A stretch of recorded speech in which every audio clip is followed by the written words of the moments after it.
Hello and welcome to this tutorial for my Legio Damnatorum miniatures for Warhammer 40,000. In the tutorial I will show you how I make fire for the miniatures using Greenstuff and how I paint them. I'm no YouTuber, so sorry for the camera work, but yeah, here we go. So first of all we need to mix our Greenstuff, and the way I do this is by twisting it and squeezing it together until you get a nice green paste. And twisting it really helps with combining the two epoxy clays together to make a solid green mass. And here we have the miniature. It's a miniature from the Indomitus set, and what I'm going to do first here is to take a little piece of Greenstuff and twist it up into a little cylinder shape to see how it fits on the model. Here I noticed that the piece was a little bit too big, so I removed a little bit, and then I push it onto the model, making sure that it's sort of sitting on the model quite as hard as I can. Then in this tutorial I'm just going to use my scalpel, or you could use a hobby knife, to start shaping it. And the first thing I'm doing here is to make these little indents that will be the basis of the fire. And here you can see already that I'm struggling just a little bit, that the Greenstuff is not sitting so well on the model. But I'm going to use it here to get these little pieces that helps create the chaos, because fire is very ununiform and chaotic. So we're trying to work with the material here. The reason why it keeps letting go is because there is a little bit too much water on the model. So to help with this, you could use like a towel or something to wipe the model off. What I'm doing here now is the second step, where I start pulling the Greenstuff upwards, and this creates these fiery shapes that are the little pillars, whatever we want to call them. And then at the same time I keep pushing down and working the Greenstuff back and forth, creating these fiery-esque shapes.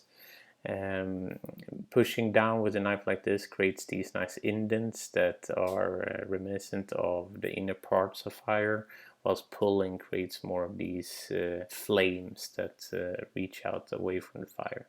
And what you want to do is to try to create this jaggy form up and down, and to really get this chaotic feel to it, and pushing the Greenstuff into these shapes that end in little peaks.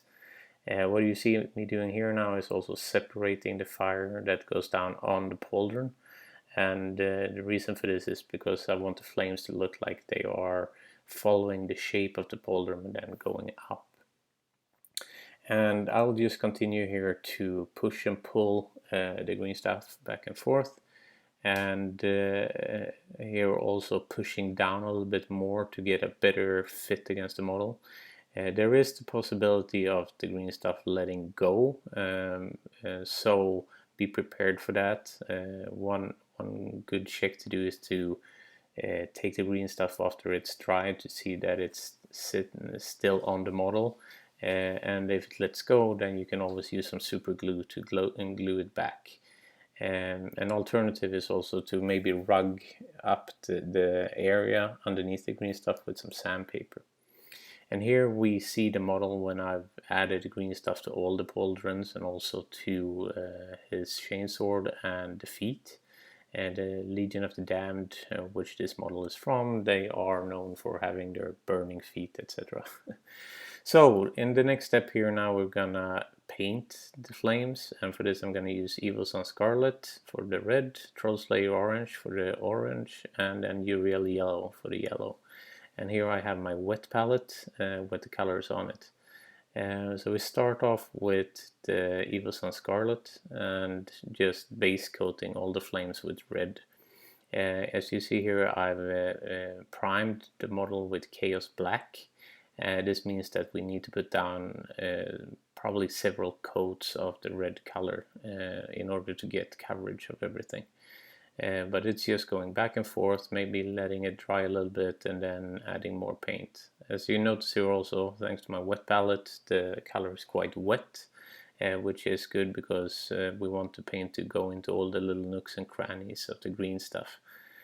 Next, I'm gonna mix the Troll Slayer orange and the red here because we're doing a little bit of layering, because fire isn't just 3 colors really, we want to mix them together a little bit. And with this wet color we'll get some natural glazing effects, but working with some layers with multiple colors and mixing them like this helps with the transitions. So I'm putting down this color pretty much at the bottom of all the flames because I want that part to be the hottest. I'm also putting more flames into the crevices of the flames because that's closer to the center of the flame where I want a hotter color. I'm also, if you notice, pushing the color up onto the flame, the tips of the flames in some places, following the ridges, basically like an edge highlight. This also helps with getting that fiery feel in the flames. Next we're going to move over to pure Troll Slayer orange, and we're going to focus on even smaller area than we did with our mix of orange and red, and keeping it to the bottom pieces and also the center of the crevices, trying to keep a little bit of that previous layer of red and orange still there to help with the transitions. Once more we try to do a little bit of line work up onto the tips of the flames, but we do that more sparingly and with smaller lines than we did with the previous color.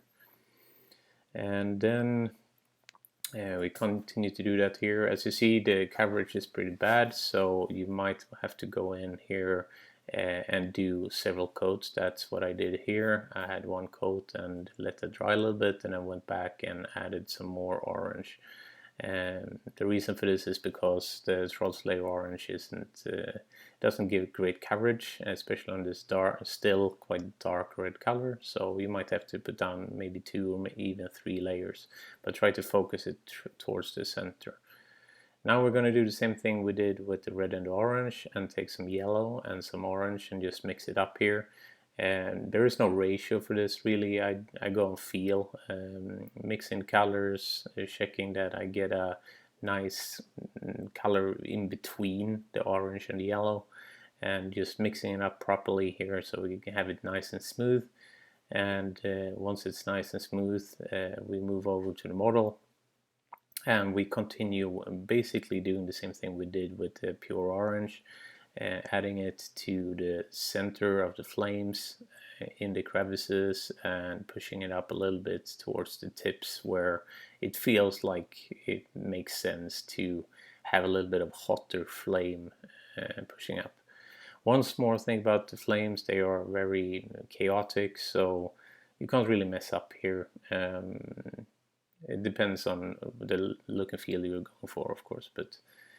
And then finally we move over to pure yellow, and here I'm being even more sparse with color, dotting and doing little lines. And I'm also trying to do a little bit more of this edge highlighting type work, where I'm pushing some of the yellow color up towards the tips of the flames. You can see it here. But you don't want to do too much with this yellow, because if the transitions are too bright between the yellow and red, then it doesn't look good. So here we have the final model in quotation marks, where I've done all the flames of all the stuff we did in Greenstuff, and I've basically used the same approach that I showed you on the pauldron. I really hope this helped you, and if you want to see more, then hopefully stay tuned. Thank you. Bye.